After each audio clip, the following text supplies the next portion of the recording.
All right, we're live. Another episode of Monero Talk. Hey, Uh, hey. how's it going, Mitchell? Today we have Mitchell Krawiec-Thayer. He's a member of the Monero Research Lab, among other things. Do you want to give a quick intro and background? Yeah, sure. So I joined the space about 2 years ago.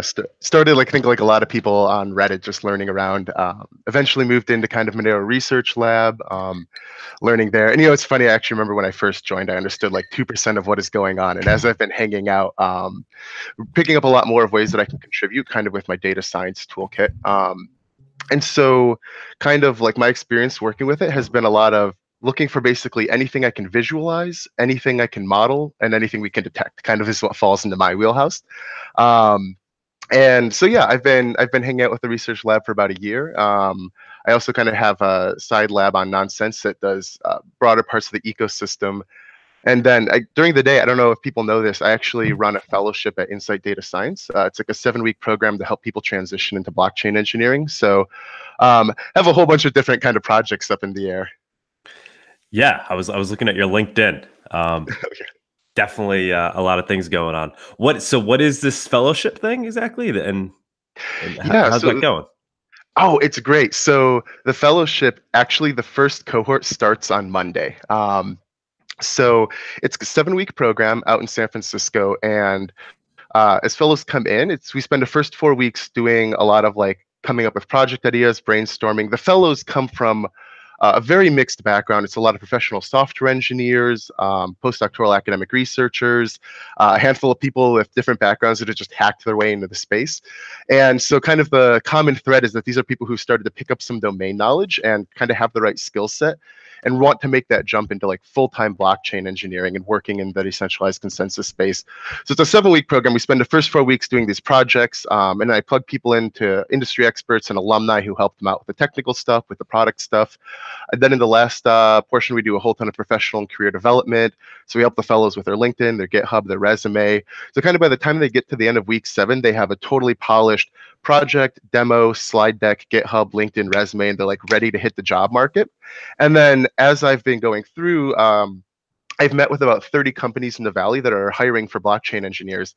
And so throughout the program, we kind of bring them in to introduce themselves. And the fellows, actually, we send them, it's kind of a 3-part process. The companies come in, they do a little intro, the fellows can ask questions. Then later, the fellows actually go to the company's offices and demo. So it's like we get you right inside the door, face to face with a tech team, hiring manager. So you can show your spiel, answer questions, all of that. And then after the program, they just go through the interview process, whatever that regular, some companies do phone screen, interview, on-site, co-hack, all of that. Yeah, so I do all the way from like getting through the education and then not just throwing them out on the street, but also helping them get settled into the right career afterwards. That sounds amazing. So It's have you really fun. It starts Monday, so we're ready to kick it off. Oh, so you haven't gone through it yet. Has there been a round or? We just started putting it together in September. Was Okay. when I came on board to launch it. And so the first actual cohort, 20 fellows show up on Monday, and we're actually going to then kick off the actual program. There That's was a great. lot of legwork ahead of time, getting all the companies that were interested in hiring the fellows, connecting with all the network, the industry experts, the alumni, all of that to put together a really solid program for when they get here. That's awesome. Is it funded by those companies? Is there Mm-hmm. does that have Yeah, business model? so the sponsor companies fund the program. We never charge the fellows a dime, and what we found is that by not having a single financial barrier, it actually lets us get the widest, most diverse, most skilled talent pool, and and then especially that lets us bring in a lot of new people. I don't know if you're out in the Valley. There's a lot of times it's the same people, same resumes circulating between like 5 companies, Okay. and so we bring in a lot of like really new people, fresh ideas, and kind of help them get connected. Wow. That sounds extremely useful. I mean, is that being done in other areas? Are you guys like kind of like mimicking other fellowships, or is this something unique that you guys just started? So Insight has been around for 6 years. We actually now have locations in 5 different cities. And that model of basically the common thread is we do data science, data engineering, artificial intelligence, health data science, data PM. And the common thread is that we're taking people that have this amazing skill set, but not quite the career hop. And we're helping them do that like last 5% transition into the specialized engineering field. So that model, kind of that educational model, we have a lot of experience with and a lot of success with. And then this is the first time actually applying that in the like blockchain domain. So that's starting out in Silicon Valley because that's where our headquarters are, and so it's easier to try that where we've got all the support from the staff and whatnot. Don't hold me to this. Tentatively looking at also having remote versions coming up in September. Oh wow! So we'll hopefully then be able to make that more accessible. So is any of this Monero focused, or I mean, I hear you using the word blockchain. Is it more general blockchain stuff, or are you guys specifically getting into Monero and Bitcoin? Or the Insight Fellowship is very much project agnostic. So blockchain technologies, also like DAGs, any kind of decentralized consensus system. Of course, one of the things we do is project seeds. So the fellows spend the whole first week bouncing around ideas, it's coming up with 1,000 ideas and shooting down 1,000 ideas until we find the like 24 gems. But we also have a couple of project seeds, which are initiatives, kind of internal initiatives that we think could be valuable for the ecosystem. And several of those would specifically be valuable for Monero. So ways we can optimize the network, ways we can optimize churn and different kind of like transaction and network topologies. A handful of projects that will probably get applied out there. Very cool. So yeah, let's get into it. So it's specifically with Monero. I mean, it looks like you've worked on a lot of different things. Do you want to try to go through some of those? And yeah, sure. Let me think kind of the best way to like organize and summarize. So I want to talk about dynamic block size with you. Yeah, I guess I can kind of run through a lot of my work does boil down into the visualize, detect model. And so kind of one of the places I started out, which actually brings together detection and visualization, was starting the Nonsense Archival Network, previously Monero Archival Project, co-launched with Neptune Research. And we collected this very unique data set that we retained orphaned blocks, orphaned transactions, real timestamps. I don't know if this is kind of common knowledge, but if you look at the timestamps in the Monero blocks, they're kind of garbage.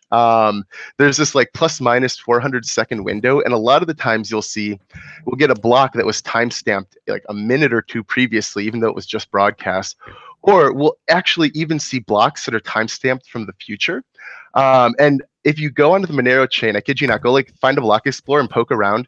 2% of Monero blocks are what I call Merlin blocks, where the timestamp of one block is actually before the timestamp of the height previous. So kind of where I got in was looking at that and like visualizing, trying to understand what's going on here. Are people trying to game the difficulty algorithm? Is this some kind of, does this give anybody an advantage? And that actually led me to investigating selfish mining. So this comes back to, again, something you can detect. And selfish mining is where, let's say you and I are both miners. And so I'm working on height 5 and you're working on height 5, and I solve it. Normally, you would expect me to broadcast and we would both start working on height 6, right? But what I can do instead is I can keep it to myself and I start working on block 6. Meanwhile, you're burning hash rate on an old block 5. And then I dump both of my blocks at the same time. Boom, 5, 6. Now I'm the longest chain. And while I was mining 6, you were wasting energy on an old 5. So kind of looking at detecting that, and we're actually setting up automatic detection systems that should bridge over to IRC if there's little like significant reorgs, all of that. So that was a lot of what got me kind of like moving into it, this timestamp spoofing, how that connects to mining phenomenon, all of that.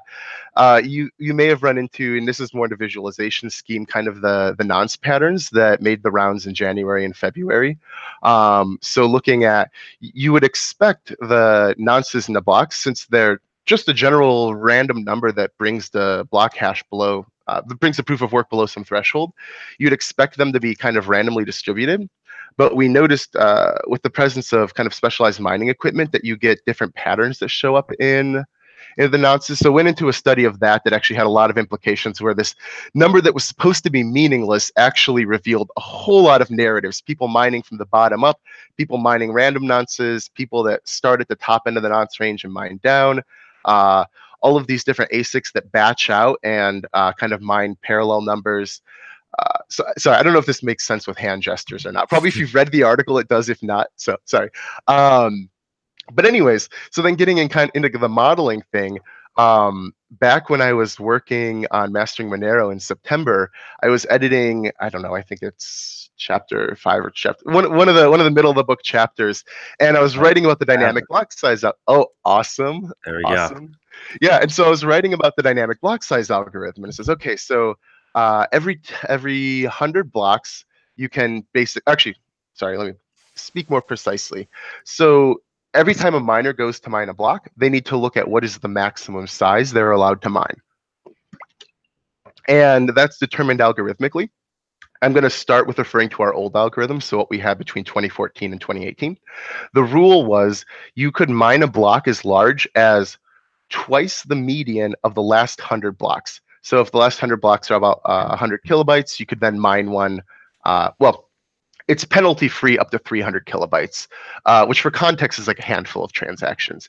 And if you want to exceed 300 kilobytes, you would then have to pay a penalty in terms of the Coinbase reward. And also you're capped out then at twice the median of the last 100.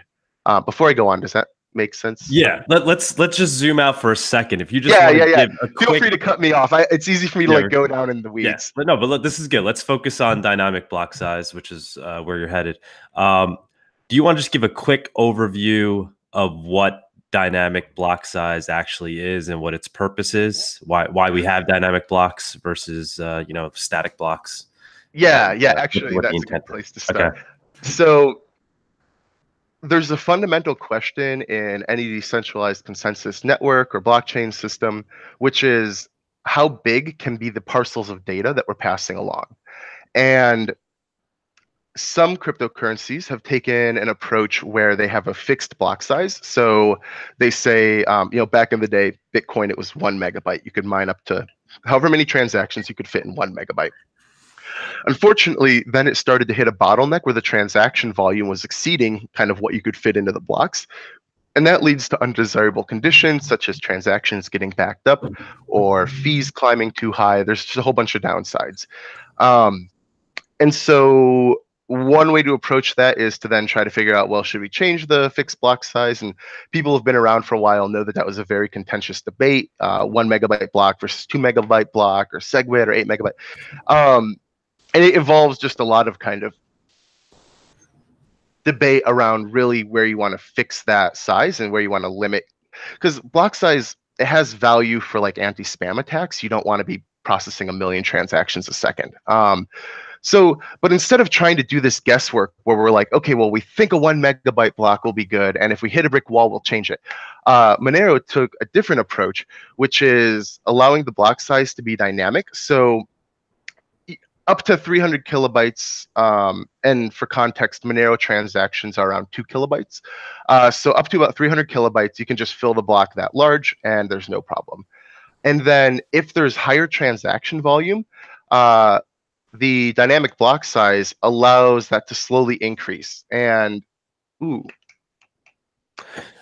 I wonder, I have a whiteboard, I don't have markers. Anyways, so the point is, when you go to mine each block, you would look at the kind of history and you would see, okay, well, if we've had enough transaction volume that drives up the volume of the block size, then you can keep letting it creep up. And then, if traffic drops off, then your block size goes back down. And this is designed to keep things at a reasonable kind of running level generally, but allow spikes, for example, on December 23rd when people are doing their last minute holiday shopping. You can then accommodate a higher transaction volume. So that's kind of the intent, the why we have a dynamic block size, and then very functionally what it's designed to do. Does that make sense? Yeah, no, it does. So I mean, the idea is that the block size is supposed to expand and contract with the as the network is being used more or less, right? Precisely. And I guess you want an algorithm in place where I guess it can't be gamed for certain reasons, right? Hmm. Or I guess we could get into attacks as well, right? Because it kind of opens us up to potential attacks. So, like in theory, dynamic block size is great, but then you need to build it in a way where it can't be manipulated. Is that fair? Yeah. Yep. And so uh, the way it was intentionally that is correct, and the way it was intentionally designed or initially designed was, and here we're going to think about the incentives. So a miner wants to include more transactions in a block because they get more fees. But from the outside point of view, we don't want miners to just mine 1,000 transactions in a block and bloat up the everyone's nodes and whatnot. So the Coinbase reward, which is about 3 Monero per block right now, give or take. If you are making a larger block, you actually forfeit a little bit of that reward. So a miner can be in a position where there's a lot of transactions and I pack a block to like 300 kilobytes. And then I say, okay, do I want to grab a handful more and collect those fees, but then I lose part of my Coinbase reward? Or do I want to keep my full Coinbase reward and move on with that? And under typical miner behavior, some people call this rational miner behavior, they tend to make responsible decisions and probably want to keep most of the Coinbase and not throw that away unless because the fees probably won't cover it. Now, that's how it's supposed to work. So let's see how the incentive structure is supposed to be. That the giving up the Coinbase reward is what incentivizes the miners to not create huge blocks. That's kind of the thesis. And so that's, as discussed in Mastering Monero, I kind of talk about how you can make a block that's up to twice as big. That's your hard cap. And twice as big as the last 100. And you give up the penalty if you do that. And so what I realized was, okay, so right now the Monero block reward is only 3 or 4 Monero, which the exchange rate was down to like $100, $200. And the realization I had was, well, what if I wanted to mess with the miners? I could create a whole bunch of transactions and I would give them a lot of money in the fees. And here, this is not a rational user. This is not a user who is trying to optimize how much Monero they have. I'm putting myself in the shoes of someone who just wants to watch the network burn, whether that's a whale who has taken out a short and it stands to profit from Monero going down, or some kind of agency that has an alternative they would rather have in place, or just someone who likes to watch things set on fire. If someone had a ton of money and wanted to mess this up, they could basically make these sets of transactions that have, say, 8 Monero, 20 Monero in their collective fees. So now a miner looks at that and they say, okay, so I've got these transactions. Do I want to grab these other ones? Well, I will forfeit my 3 Monero Coinbase reward, but if the fees are 20 Monero, I'm going to take that, right? I would rather mine that big block with 20 Monero to forget the 3 Monero Coinbase. And so this is like a very, very much an edge case, and it's an irrational kind of behavior. It could occur either as an attack or perhaps by accident, right? So what this fundamentally boils down to is our infrastructure can handle a certain number of transactions, right? And over time, our infrastructure gets slightly stronger. We get computers get faster, internet connections get faster, all of that, right? And we have something in our protocol that is going to set a cap on how fast the blockchain can expand. And ideally, what you want is if your infrastructure has this capacity. Sorry, am I pointing to the left or the right here? To the right. Great. Okay. Right. So if you want your infrastructure, as your infrastructure grows, you want your network capacity to match that. There's 2 scenarios you don't want. The first is where your infrastructure is grown, but you have like a 1 megabyte block cap or something, and so you're not even using that infrastructure. The other thing that you don't want is if your infrastructure is up to here, and all of a sudden you have, say, Visa level transactions. If we can support 300 in a block, and Visa does like 1,600 per second. So you want those to be matched. You don't want one to exceed the other. And what I realized was that if you get to this weird edge case of people, whether it's just benign users who are trying to push transactions through or an attacker, if they can drive that network traffic beyond the infrastructure capacity, that would kind of like critically start disabling nodes. And have you ever heard that parable where a king wanted to say thanks to someone and said, "Oh, do you want this like barrels of rice or whatever, wine or something?" And the wise person, she said, "Well, take a chessboard, and on the first day, give me 1 grain of rice, and on the next day, give me 2 grains of rice, on the next day, 4, 8, 16, 32." And the point of the parable is that once you get to 2 to the 64, it's just an astronomically large number. And that's essentially what I realized happens here is your median of 100 blocks. We have a 2-minute block time, so that's 200 minutes, about 3 hours. Every 3 hours, you could double the block size. So you can pump it up to 300 kilobytes for free. And then after actually half that time, because it's the median, after an hour and a half, you can bump it up to 600 kilobytes. Hour and a half, you're up to a megabyte. Hour and a half. So you would have like 8 of these doubling periods within a single day, or 14. A lot of doubling periods. And so what I observed was that if you do have a lot of transactions with a lot of fees, you would end up just totally overrunning the infrastructure. We would get up to about 500 megabyte blocks, which would be, first of all, in theory, if the network was handling these 500 megabyte blocks after a day, the blockchain would be going by 300 gigabytes per day. But there's no way that the nodes could actually be passing around and validating 500 megabyte blocks in 2 minutes. So anyways, long story short, the concern was just runaway adoption or an attack exceeding our infrastructure capacity. And so what we did was ending up adding a longer term term, it's a funny way to say that, a term that captures the longer behavior. And so we have still this 100 median kind of block for quick adjustments, but then we also added, I believe it's 100,000 block median. So I want to say that's about 6 months. I could be wrong. Correct me in the comments. But now we have kind of this longer behavior that makes sure that the whole thing doesn't ramp away from us in like a day and a half. So that's been implemented in the network upgrade?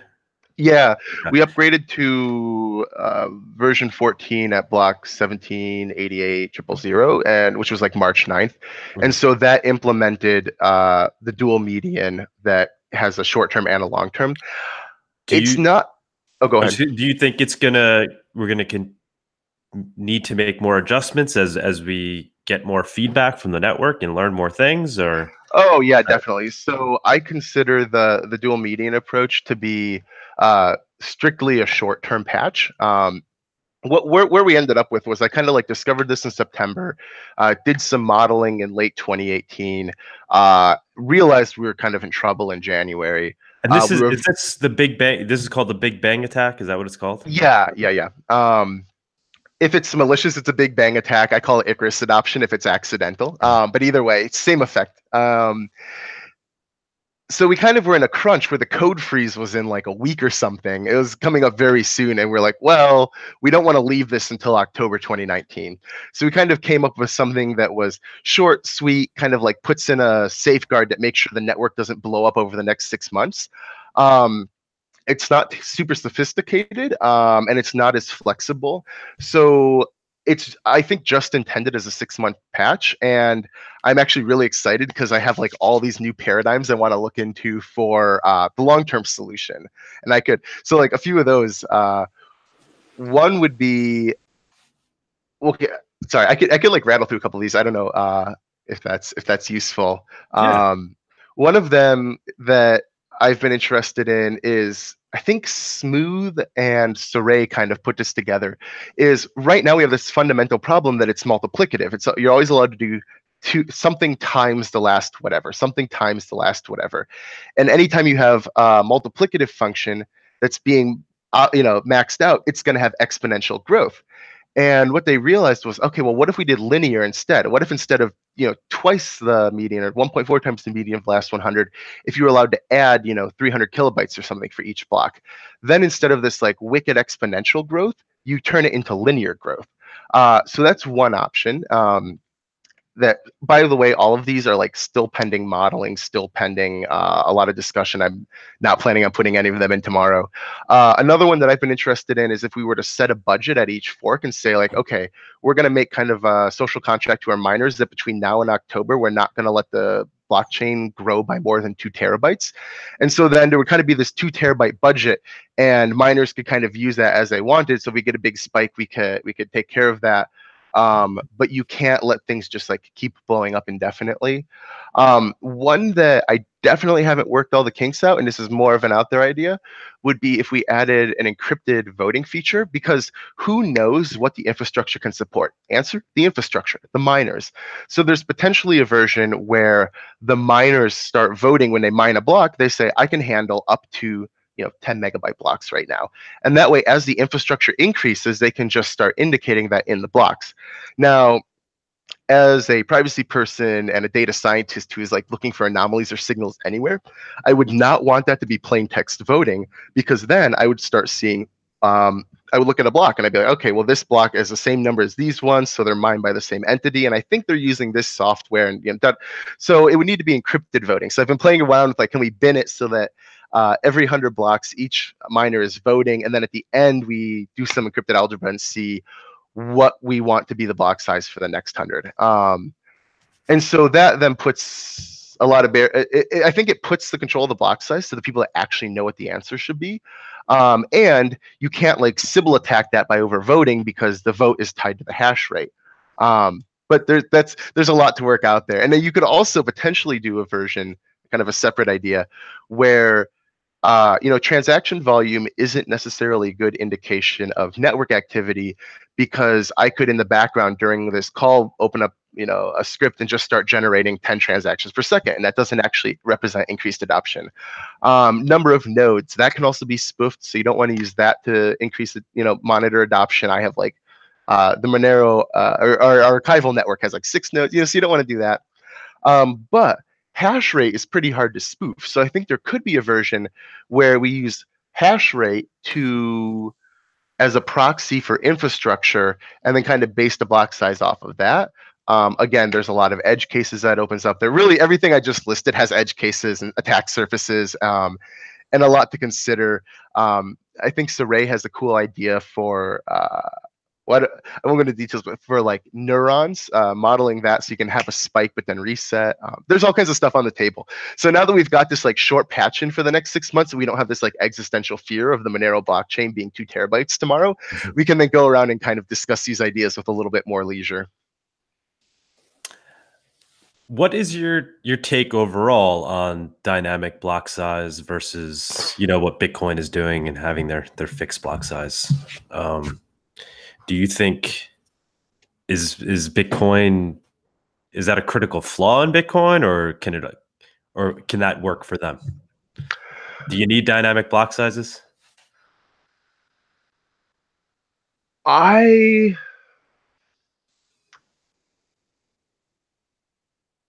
think that with the adoption of SegWit, state channels, Lightning Network, all of that, it may be viable to cram a lot of transactions into those small blocks. It may be that, at least for the near future, the fixed block size can accommodate the transaction volume. I do, and this is largely based on intuition more so than anything else, I do think a dynamic block size algorithm, once we've gotten it figured out, is a little bit more natural way to deal with that supply, kind of supply and demand.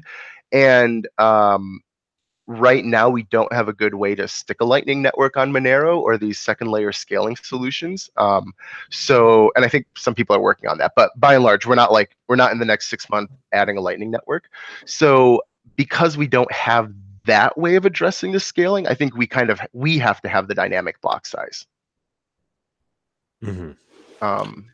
And when the biggest argument against Monero or FUD that you hear is that Monero can't scale. What's your reaction to that when people say that?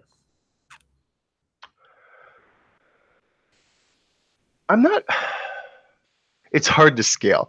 I will definitely say so. Privacy comes at a cost, right? A Bitcoin transaction is like 250 bytes. So is like an unshielded Zcash transaction is in the same ballpark. having private transactions, that costs basically two things. One of them is privacy, right? You gotta wait for the node to sync, all of that. And then the other one is actual just disk space.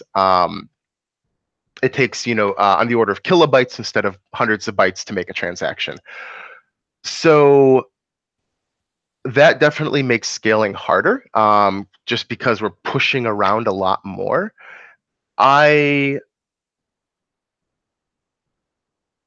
guess I can't really take a stance one way or the other. I've been optimistic that so from my experience, just like doing, $5 transactions for coffee and stuff, it works fine, but that's when the network volume is very low.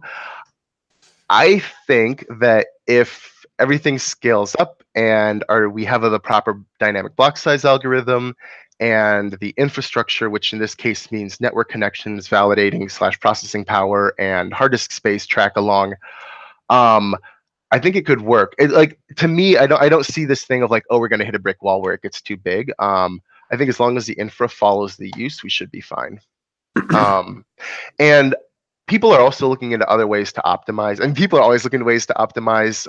We shrunk bulletproofs a while ago, and actually we implemented bulletproofs to shrink the rain proofs a fork ago, and then now we, in the most recent fork, made bulletproofs even smaller. People are looking into pruning, which would also kind of help optimize this. So there's a lot on the table that we're working on scaling, and it's always, hopefully down the road, we'll replace ring signatures, and I'm hoping that what we replace them with will use less space. Because ring signatures, you then have to reference 11 inputs and all of or 11 outputs and all of that. So it's also possible that as we just upgrade the fundamental privacy technologies, we may stumble into a more scalable thing, or it could be wrong. It might be less scalable depending on what we implement. Mm-hmm. Yeah, I want to ask, do you have any thoughts on ring signatures, specifically on what you see being the future of ring? What is this potential replacement, or how could they potentially be made more efficient? Do you have any opinions there? So in terms of replacing ring signatures, that's kind of, I leave that to the cryptographers, Sarang and Saray, and there's a lot of the developers are on that.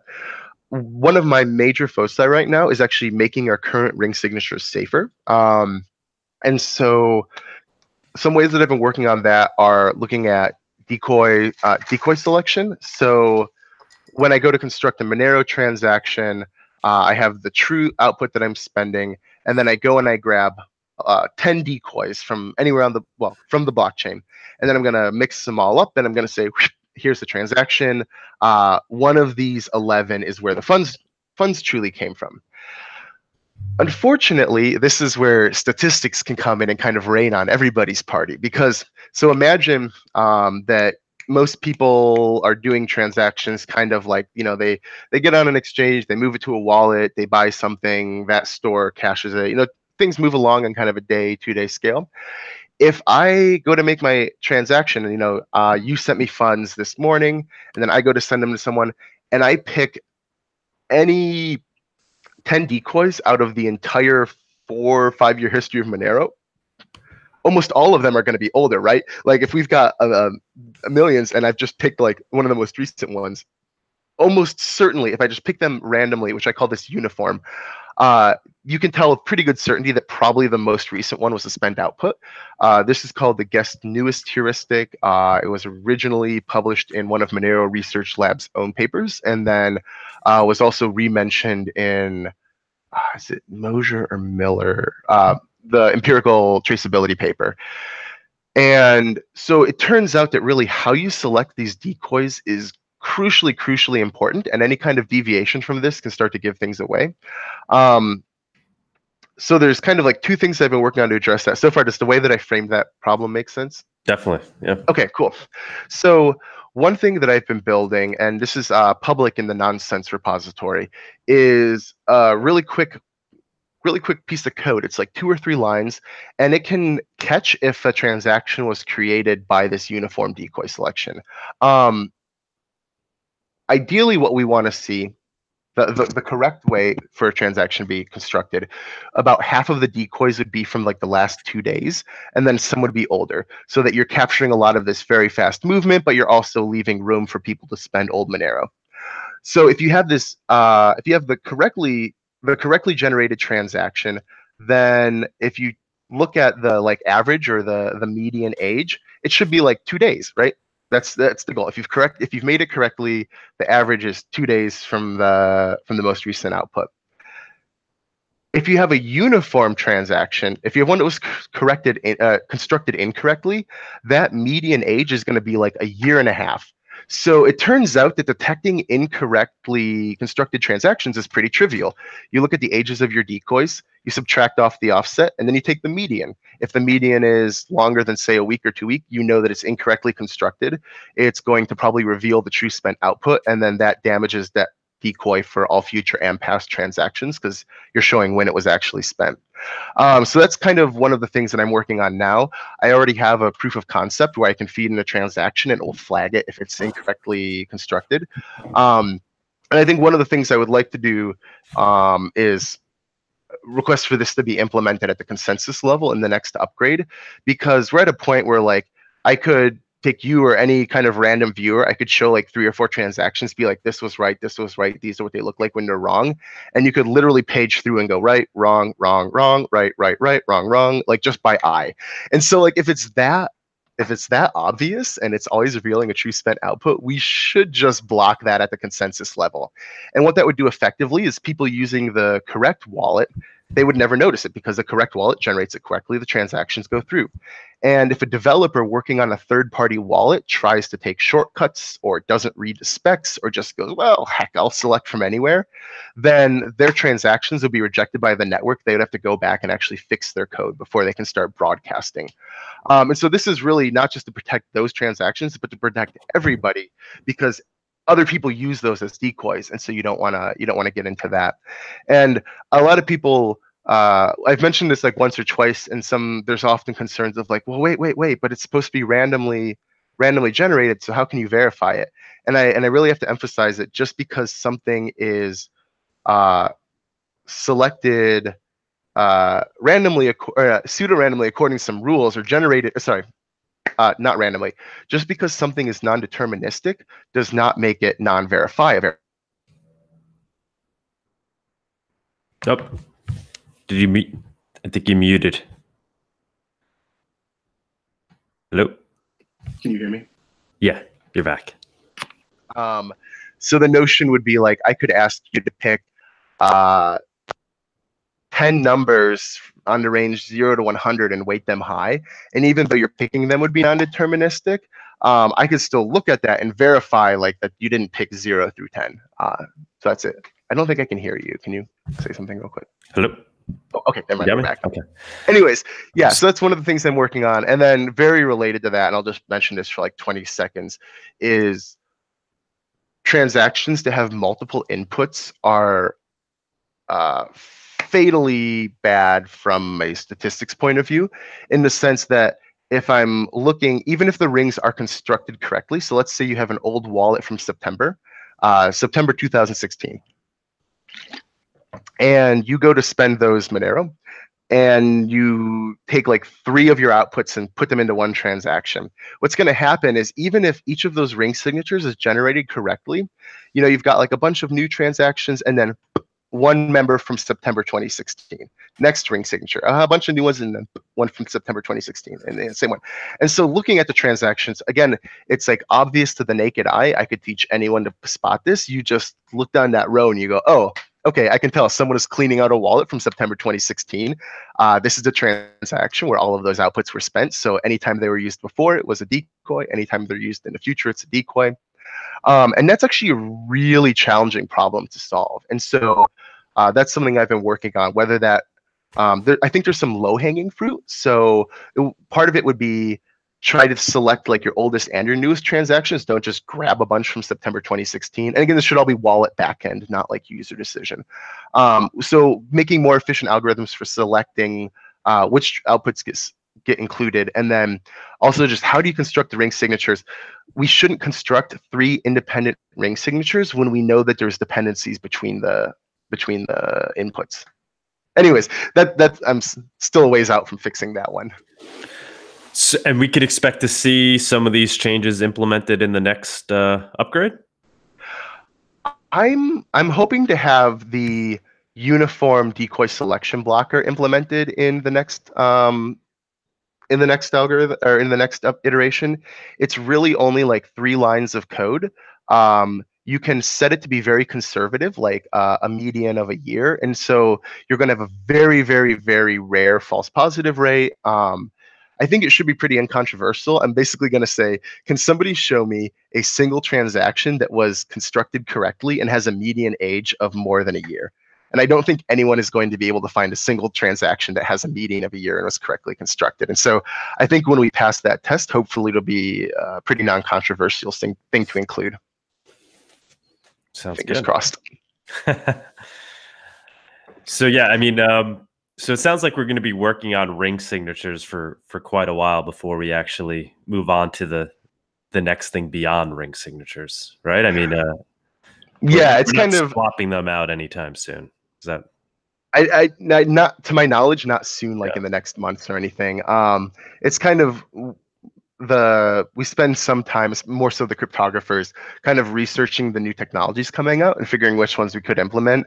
But in the meanwhile, we are also like all hands on deck, getting ring signatures as tightened up as possible. And they've come a long way. They've come a long way in the past couple of years, but can always make it better. It's kind of this, it's almost this arms race of figuring out, okay, well, what's the new heuristic? Okay, oh, I can identify all the whatever by using the wrong median. And then how do we change the protocol so that that heuristic weakness doesn't happen? And then I go look for the next kind of heuristic statistical weakness and we figure out how to block that. So it's kind of fun. My entire like evening weekend hobby is like break Monero and then fix it so other people can't break it that way.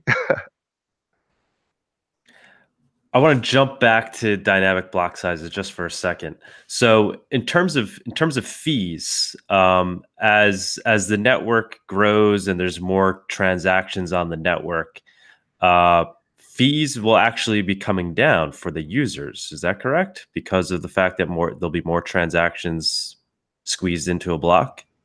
Yeah, there's some kind of mechanism in our fee market, which I have not dug too deep into the fee market. I glanced at it during mastering Monero, but there is a mechanism where as the block size increases, I think users get kind of a discount on fees. I don't know it at a detailed level enough to explain it.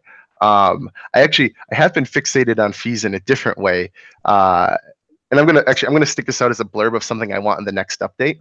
So right now you can specify fees out to like, I don't know, 6 or 7 significant figures. I could send a transaction that has like 0.031896244, as its transaction fee.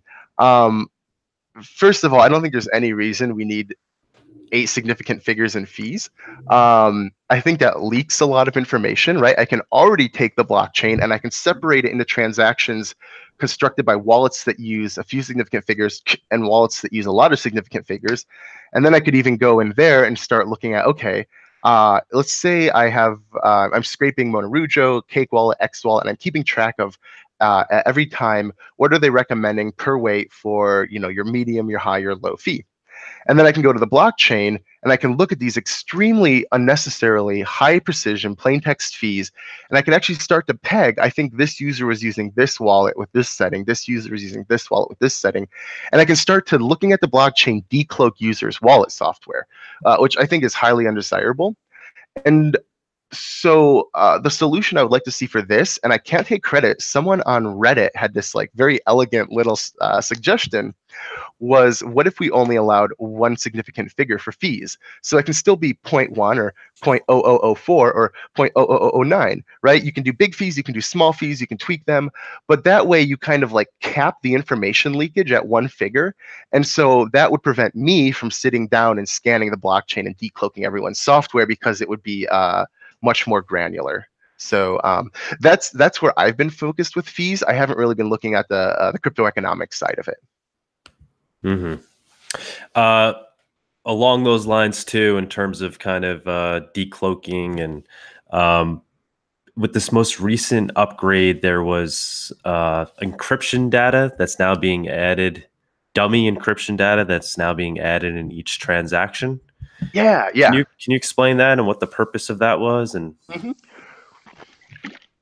so there used to be, by the way, shout out to Justin, Samsung Galaxy Player, who I think did a lot of amazing work in mapping this out, really pushing for the issue, documenting why there were issues, why there was a solution. Really did a great write-up. But there used to be 3 different ways you could send in a transaction. So let's say I'm sending a little bit to you, because you're just, I'm like, hey, I'm going to send you, you know, 0.2 Monero. And so you're looking for that. So I just send that to you, and I wouldn't need to include any kind of like payment ID or anything like that, because you know it's coming from me. But if I go to an exchange or a merchant and I'm going to send them 0.2 Monero, they need to know who it's coming from. And so to give them that piece of information, I would include a payment ID. So now, and you can picture this. Let's say you're at a concert and you're selling T-shirts, and so you got a bunch of people, they're paying you for T-shirts, and so you're going to get a whole ton of transactions coming in that are like, you know, 10 bucks, 10 bucks, 10 bucks, 10 bucks, 10 bucks, and you need to know, of the 7 people in front of you that said they just paid you $10 and you only received 5 transactions, well, who are the 5 that paid? So that's where the payment IDs come in. And essentially, a payment ID then reveals that you're doing a merchant transaction and not a person-to-person. And then there used to be an encrypted version and an unencrypted version. So then you're even leaking more information, because I know my T-shirt vendor uses unencrypted, and I know that my exchange uses encrypted. So now I can be like, okay, well, this seems to be personal. This seems to be, you know, merchant encrypted, merchant unencrypted. So it's just one of those like, it's not a security risk. No one's going to steal your Monero based on it, but it starts to leak information. It lets you partition the transactions into kind of like, these are coming out of mining pools or here or here. And so in the long run, I think we want to remove payment IDs. There's a lot of talk about this, so I'm not like representing the community when I say this. I think in the long run, we're looking to get rid of payment IDs and just use sub addresses, which are a little more computationally expensive, but more secure and leak less information. But in the meanwhile, we didn't just want to get rid of payment IDs and be like, okay, exchanges, good luck, implement sub addresses. So to kind of like taper that out, instead of having this payment ID box that's either empty, encrypted, or unencrypted, we just forced all of them to be encrypted. So if I'm sending to an exchange or my T-shirt vendor, I'm going to be encrypting that. And then even if I'm sending a transaction to you, it would just add a dummy encrypted payment ID so that it just looks the same as all of the other transactions. Oh, okay. So the reason we added it to all of them was just to make all of the transactions indistinguishable, which is kind of always the end goal. Gotcha. So now every transaction sent essentially has a payment ID attached to it. Mm-hmm. And most of the time, the user, if they're just sending to a friend or whatever, they're not going to even notice it. It's all behind the scenes. It only comes into play if you're at a merchant and a merchant says, hey, I need you to include this payment ID. Mm-hmm. Do you see any other, I mean, well, I guess, I mean, it seems like we'll be eliminating these payment IDs, but were there any other potential use cases for payment IDs, or people ever thinking along those lines? Or, I mean, any to use it as a tool, any other, like as a communication tool, or? I'm tempted to say no. I know that there is from Justin, maybe also Endogenic contributed, or Knack. A whole bunch of people put together like a very long document that has like the use cases for all configurations, like pros, cons, use cases for everything. So that document might contain something that I'm glossing over here, but off the top of my head, I think in general, sub addresses will be able to provide any / all of the same functionality that a payment ID would use, because ultimately the payment ID is just so I know who the payment is coming from, and I can accomplish that by just giving my one sub address to each person.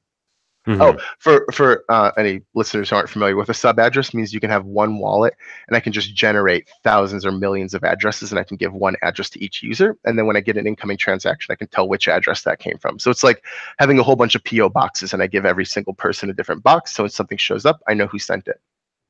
Yeah, I guess what I thought was the fact that you could essentially send a message with the Monero transaction by adding something, by adding a message to your payment ID. But I guess it wouldn't make sense to use it for that purpose. I mean, and all the privacy leaks that would come with that, I guess. But I was wondering if it was ever discussed or thought about. Or if you were to take the payment ID field and you could put it, so supposing that the merchant didn't need a payment ID and I just was sending something to you, I could, I suppose, put like Monero talk is awesome and encrypt that. It's probably too long, and encrypt that and send it. And I think to anyone else on the blockchain, it would just look like an encrypted payment ID.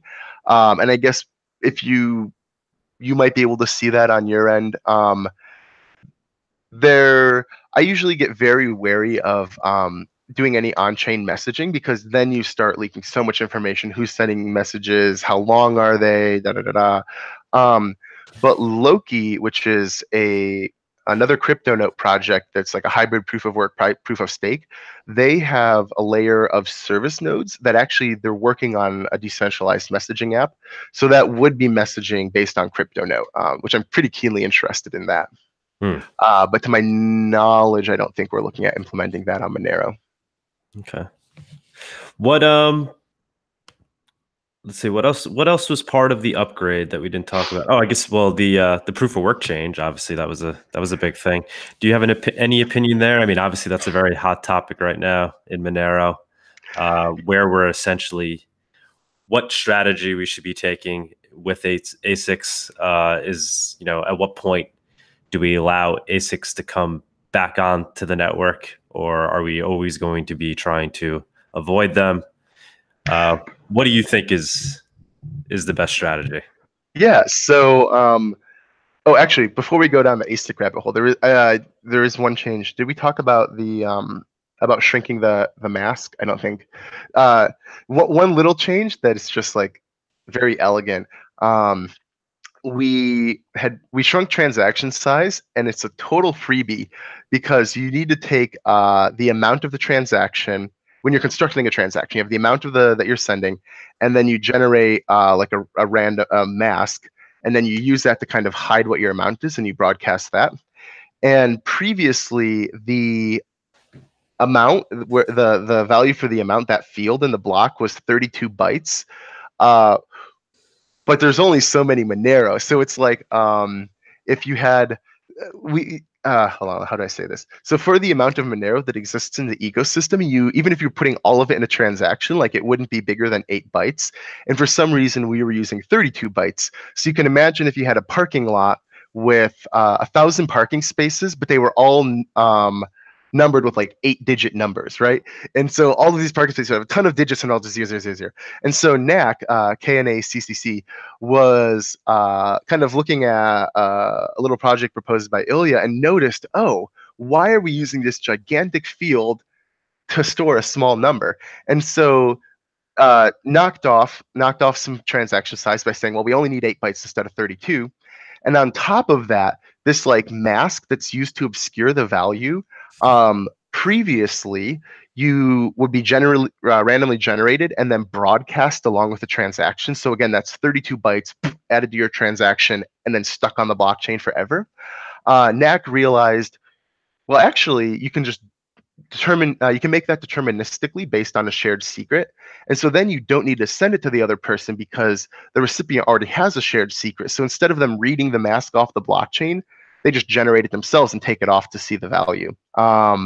So it's just, I really want to mention, it's a really clever little tweak. It's just 2 little like freebies to shrink our transaction size. It's a great example of looking at something and always being like, is this the best way?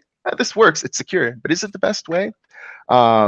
So yeah, I just wanted to mention that. I thought it was really cool, and NAC explained it to me in more detail last night. So, but anyways, No, yeah. so that is, not to, yeah, I think that is indicative of the fact that we have all these smart people constantly looking at this thing and tweaking it and making it more efficient.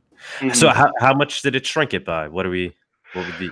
So it took the amount field from 32 bytes down to 8 bytes, and then the mask, which you now don't even have to broadcast, was another 32 bytes. So 64 minus 8, I guess that would have saved us 46 bytes per transaction. It's pretty non-trivial for a kilobyte transaction.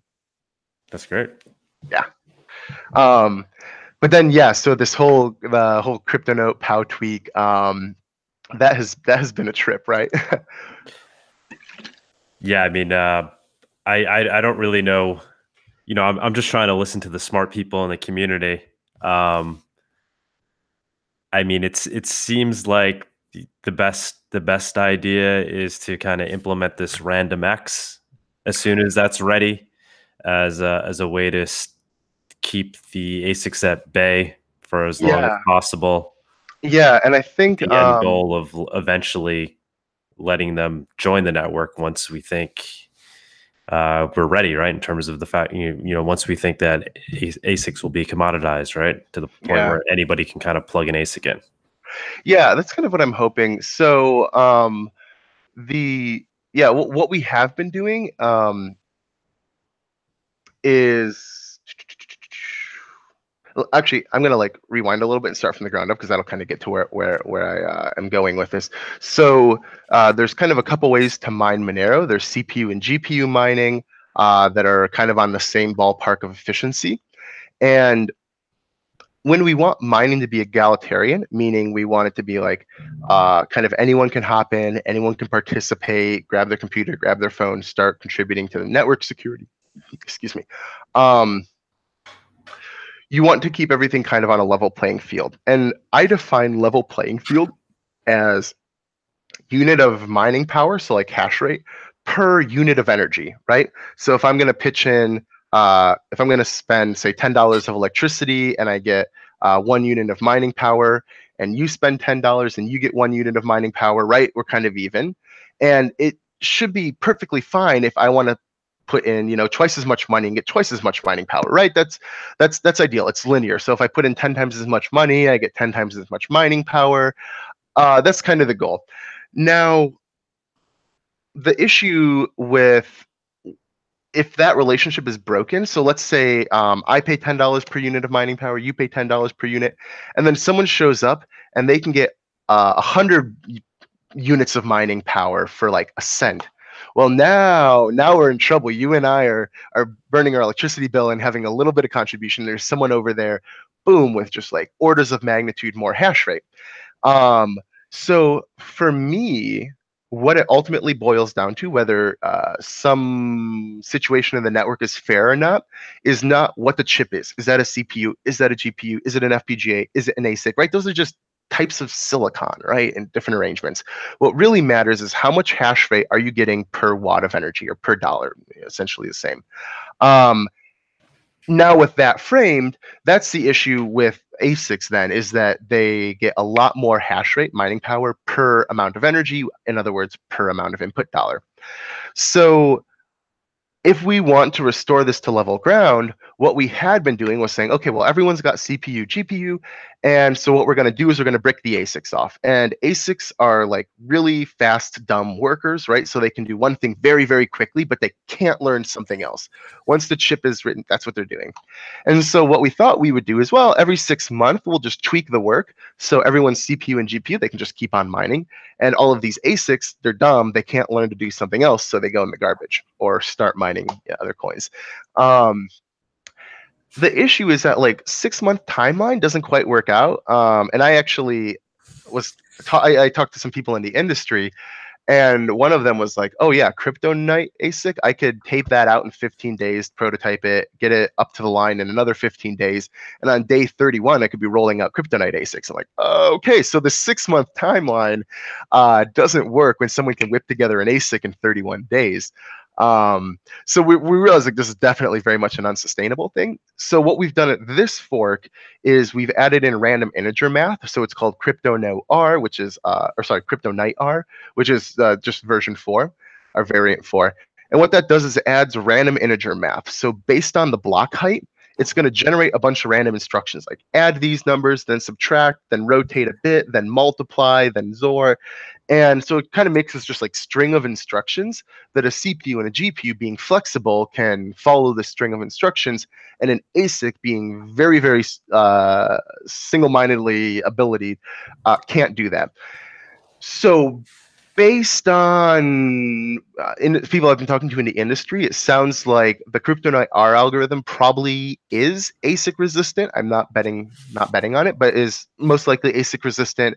It should be level field for CPU and GPU, and FPGAs might be able to get like a 6 to 7 times speed up, but that to me is like a little bit more reasonable. It's not that like orders and orders of magnitude. So that's the approach we've been doing. And then kind of something you alluded to is, what if we go the other way and if we want to make this egalitarian, instead of getting rid of the ASICs, can we get everyone an ASIC? And side note, this is a very contentious topic. Everything that follows is my personal opinion. I think that when we get to a point where someone can go out and buy a Kryptonite ASIC for the same cost of buying a GPU, then I think we're good, right? If people can go out buy GPUs and make this egalitarian network, and they have the option to do ASICs, then I think we kind of come back to the same place where, sure, now we're both paying cheaper energy per hash, but we're all on the same playing field. So I'm definitely very open to going either way, and I think there could be a bright, shiny future where we just don't have ASICs and everyone stays CPU, GPU.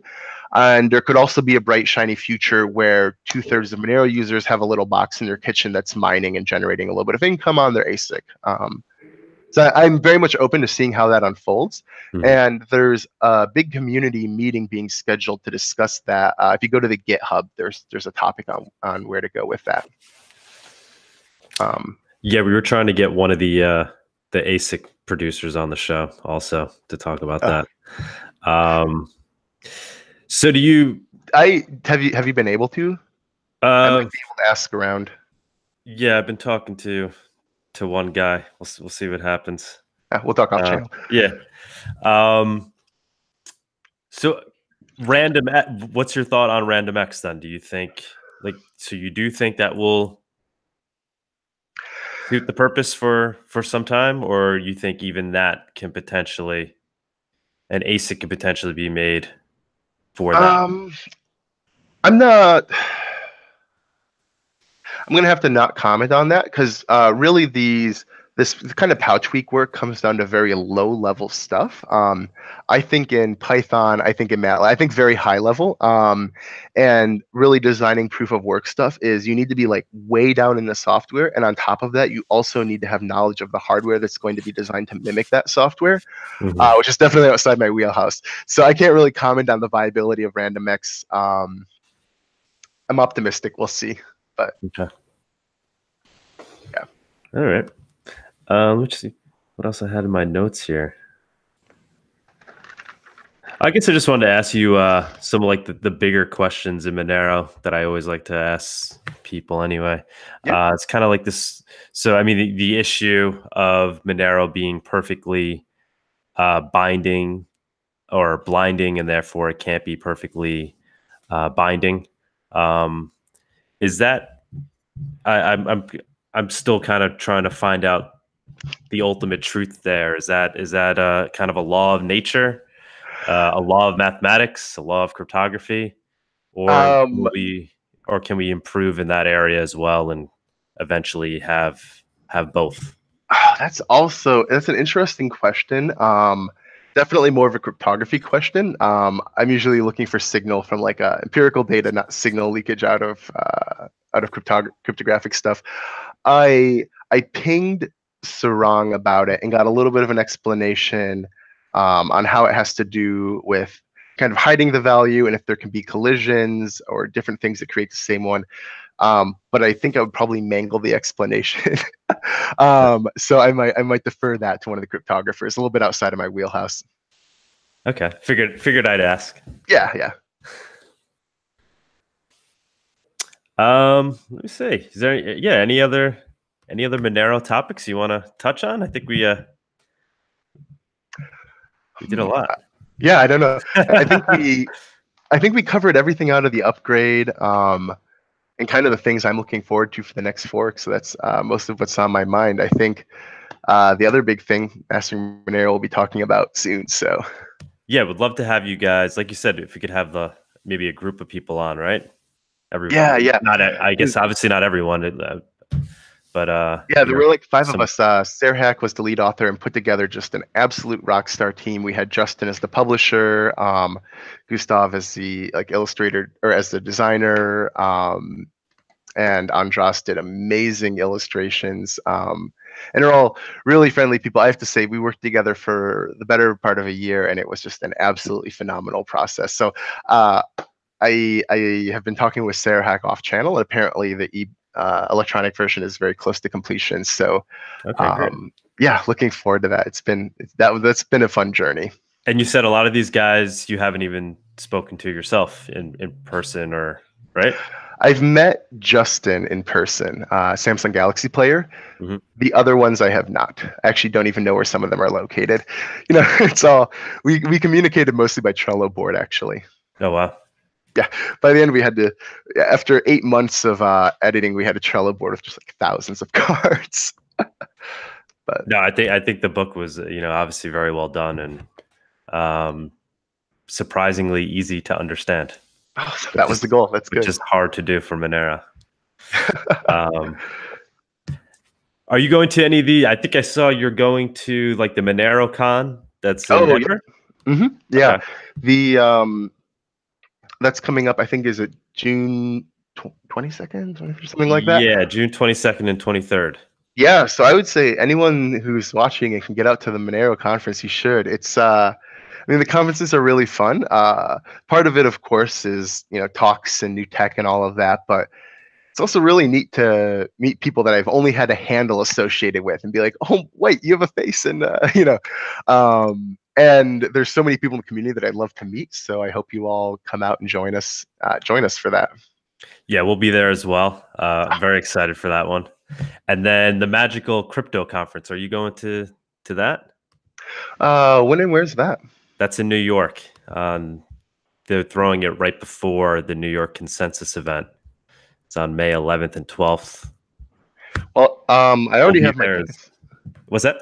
I already have my tickets for Consensus, so I might actually. I registered for that. I haven't booked the plane tickets yet. It's called it the Magical Crypto Conference. Yeah. You should definitely check that one out. We're gonna be a media sponsor for that as well, and obviously, like Fluffy Pony's behind that in a very big way. Nice. So they're trying to make.